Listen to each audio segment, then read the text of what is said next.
নমস্কার, এক নজরে 25 আপনাদের প্রত্যেককে স্বাগত জানাচ্ছি। এই মুহূর্তে আপনাদের সাথে আমি রয়েছে অঙ্কিতা। গুরুত্বপূর্ণ 25টি সংবাদের দিকে এবার নজর রাখছি। ভারত পাক সংঘাতে ভারতের প্রত্যাঘাতে পাকিস্তানি জঙ্গিরা নিহত হয়েছিল। তবে এবার দেখা গেল যে ভারতের অপারেশন সিঁদুরে নিহত পাকিস্তানি সৈন্যের সংখ্যা আরো বৃদ্ধি পেয়েছে। বুধবার এই সংক্রান্ত নতুন পরিসংখ্যান প্রকাশ করলো ইসলামাবাদ। নিহতের সংখ্যা বেড়ে দাঁড়িয়েছে 13। এখনো আহত অবস্থায় হাসপাতালে চিকিৎসাধীন বহু সৈনিক। সংঘর্ষ বিরতির পর বুধবার বন্দি বিনিময় হলো ভারত পাকিস্তানের। পাঞ্জাব সীমান্ত থেকে আটক বিএসএফ জওয়ান পূর্ণম কুমার সাউকে সকালে মুক্তি দিয়েছে পাকিস্তান। তারপরই রাজস্থান থেকে আটক পাকিস্তানের রেঞ্জারকেও মুক্তি দিল ভারত। উত্তর পূর্ব ভারতকে টেনে বাংলাদেশের অন্তর্বর্তী সরকারের প্রধান উপদেষ্টা মোহাম্মদ ইউনূসের এক মন্তব্যকে নিয়ে আবারও বিতর্ক শুরু হয়েছে। বাংলাদেশ, নেপাল, ভুটান এবং ভারতের উত্তর পূর্বে 7টি রাজ্যকে নিয়ে একটি মিলিত আর্থিক পরিকল্পনা প্রয়োজন রয়েছে বলে মনে করেছেন তিনি। দেশের 52তম প্রধান বিচারপতি হিসেবে শপথ নিলেন ভূষণ রামকৃষ্ণ গগৈ। বুধবার রাষ্ট্রপতি ভবনে তাকে শপথ বাক্য পাঠ করান রাষ্ট্রপতি দ্রৌপদী মুর্মু। 6 মাসের জন্য আগামী 23 নভেম্বর পর্যন্ত সুপ্রিম কোর্টের প্রধান বিচারপতি পদে থাকবেন তিনি। ভারত পাক সংঘর্ষের আবহে অরুণাচল প্রদেশ নিয়ে ফের সক্রিয় হয়েছে চীন। আবার অরুণাচল প্রদেশের কিছু অংশের নাম পরিবর্তনের চেষ্টা করল চীন। অরুণাচল প্রদেশ ভারতেরই একটি অবিচ্ছেদ্য অংশ। বিষয়টি মনে করিয়ে দিয়ে চীনের এই উদ্যোগকে নিন্দা করল ভারত। 18 মে থেকে আবারও শুরু হতে চলেছে আইপিএল। আর এই আইপিএল শুরুকে কেন্দ্র করে এখন থেকে প্রস্তুতি চলছে। এই লিগ ম্যাচ আরো 13টি খেলা বাকি রয়েছে, সেই সঙ্গে রয়েছে প্লে অফ। এই বাকি অংশ খেলার জন্য যদি কোনো বিদেশি ক্রিকেটার ভারতে না আসতে চান, সেই জায়গায় অন্য ক্রিকেটার নিতে পারবে দলগুলি।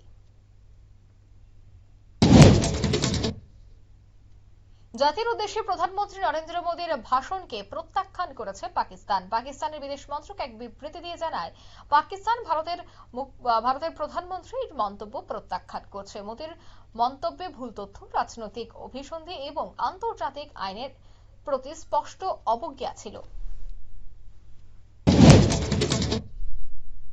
গুপ্তচর বৃত্তির অভিযোগে দিল্লির পাকিস্তান হাইকমিশনের বহিষ্কারের প্রতিবাদে ইসলামাবাদে ভারতীয় হাইকমিশনের এক আধিকারিককে অবাঞ্ছিত ঘোষণা করে বহিষ্কারের নির্দেশ দিল পাকিস্তান সরকার। 24 ঘন্টার মধ্যে তাকে পাকিস্তান ছাড়ার সময়সীমা দেওয়া হয়েছে।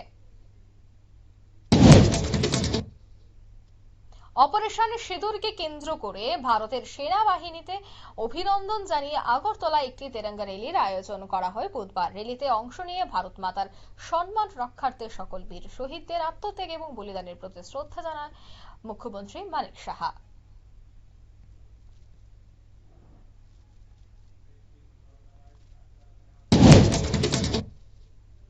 নেপকো পাওয়ার প্রজেক্টে এবার দরপত্র প্রক্রিয়া বন্ধ করে দিতে প্রকৌশলী মানিক চন্দ্র দাসকে মারধর করে স্বর্ণের চেন এবং নগদ অর্থ ছিনিয়ে নিয়ে যায় দুষ্কৃতী, এমনটাই অভিযোগ। ঘটনায় অভিযুক্ত সুদীপ রায় এবং রামু দেবনাথের নাম পরিচয় জানিয়ে সোনামুড়া থানায় অভিযোগ দায়ের করা হয়।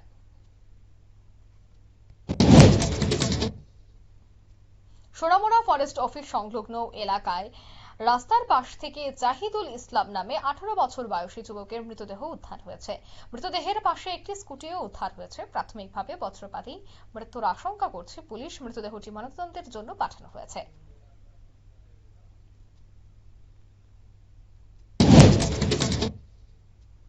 মামলা 6 ঘন্টার মধ্যেই 3 লক্ষ টাকা স্বর্ণালংকার চুরির ঘটনায় আমবাসায় সমীর দাস নামে এক যুবককে গ্রেফতার করল পুলিশ।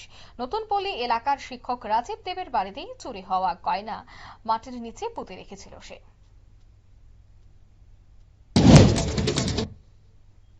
চারুপাশা এলাকায় গরু চুরির ঘটনায় অভিযোগে অভিযুক্ত খাইরুল হককে আটক করেছে পুলিশ এবং ইউনাইটেড ক্লাবের সদস্যরা। ধর্মনগরের ডোপির বন্ধ এলাকার বাসিন্দা খাইরুলের বিরুদ্ধে শুক্রবার রাতে গরু চুরির অভিযোগ ওঠে। শুক্রবার রাতে অখিল দেবনাথের বাড়ি থেকে একটি গরু চুরি হয়। মাত্র 19 মাস বয়সেই ইন্ডিয়ান বুক অফ রেকর্ডসে স্থান পেল ধর্মনগরের খুদে প্রতিভাবান শ্রেয়াংশ শাস্ত্রী।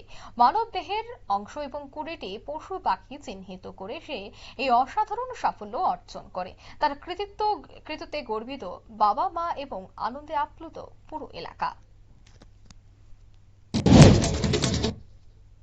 মোহনপুর বামুটিয়া কালীবাজারের 17 মে উত্তর পূর্ব ভারতের সবথেকে বড় দুধের ডায়েরি উদ্বোধন করলেন কেন্দ্রীয় মন্ত্রী রাজীব রঞ্জন সিং এবং মুখ্যমন্ত্রী মানিক সাহা।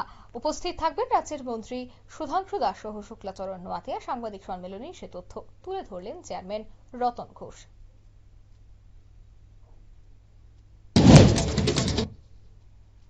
অমরপুর মহকুমায় পরপর চুরিকাণ্ড, আর এই চুরিকাণ্ডে এলাকা জুড়ে উদ্বেগ বাড়ছে। সম্প্রতি গোবিন্দ টিলা, নেতাজি কর্নার এবং অরবিন্দ কলোনিতে একাধিক চুরির মামলা হয়েছে। পুলিশের নিষ্ক্রিয় ভূমিকা নিয়ে প্রশ্ন তুলেছেন এলাকাবাসী।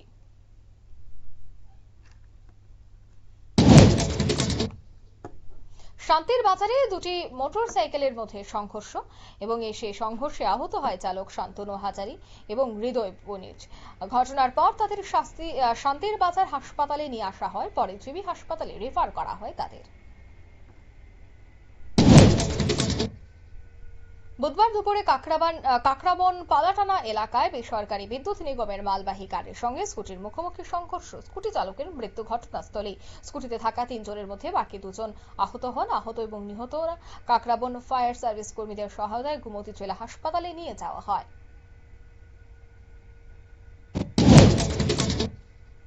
কদমতলার বিধায়কের উদ্যোগে বিধায়ক তহবিলের পক্ষ থেকে মন্দির তৈরি করা হচ্ছিল, কিন্তু সেই রাম ঠাকুর মন্দির নির্মাণে দুর্নীতি এবং নিম্নমানের কাজের অভিযোগ তুলেন বিধায়ক ইসলাম উদ্দিন এবং মন্দির কমিটি। 11.7 লক্ষ টাকা ব্যয়ে নির্মিত এই মন্দিরে গম্বুজ বাঁকা, দরজা দুর্বল এবং ছাদে জল নিষ্কাশনের ব্যবস্থা হয়নি বলেই অভিযোগ।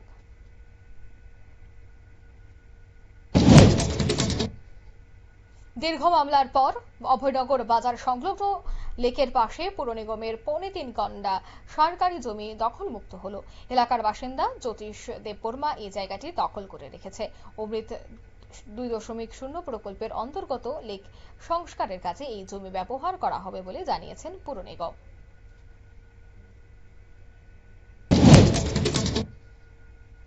রানীবাড়ি গ্রামে এক গৃহবধূর পারিবারিক দ্বন্দ্বের জেরে ছদ্মবেশী হামলা এবং ডাকাতির ঘটনা ঘটে। লুট হয় নগদ 1.7 লক্ষ টাকা এবং স্বর্ণালংকার। হামলায় অন্তঃসত্ত্বা সহ 4 জন গুরুতর আহত হন।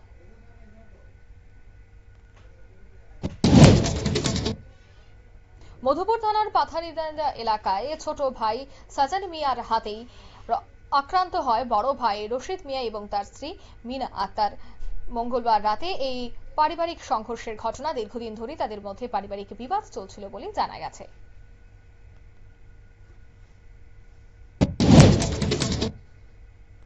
উদয়পুর বাগমা এলাকায় মিহির পাল সামাজিক মাধ্যমে পাকিস্তানের সমর্থন করে কিছু ভারত বিরোধী মন্তব্য করেছেন বলে অভিযোগ তুলেছে স্থানীয় এলাকাবাসী।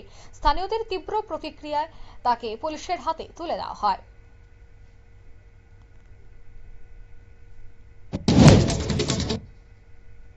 উত্তর জেলা ধর্মনগরে প্রথমবারের মতো অনুষ্ঠিত হতে চলেছে Nripendra Kumar Roy memorial auction bridge running tournament.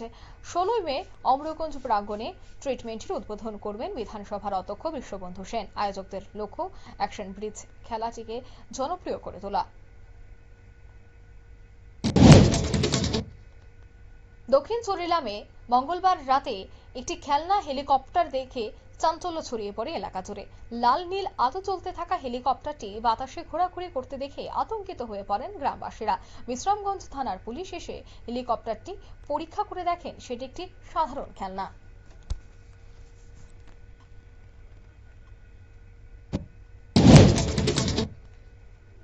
এক নজরে 25 এখানে শেষ করছে। আমাদের পরবর্তী নিউজ আপডেট এবং অবশ্যই টক শো দেখার জন্য চোখ রাখবেন নিউজ ভ্যানগার্ডের পর্দায়। ধন্যবাদ।